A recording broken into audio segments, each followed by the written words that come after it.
Today we'll talk about how can you figure out this solution or know how you can do that on your Robinhood app. So all you have to do in the first, just go down here, click on this sign down here. When you just click on it here, it's going to take you to your profile. You go above this sign, click on it.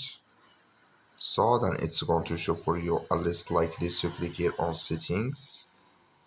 Then it's going to take you to this list. Click here on notifications and messages here. Then you click here on push notifications. So then it's going to show for you here.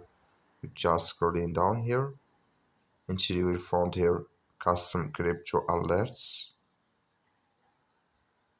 Sorry, you click here on stock price movements here. It's going to show for you like this, and here you will find price threshold here. Can you select it in this list on your Robinhood app? That's all. Thank you for watching. Don't forget to support us by liking and subscribe.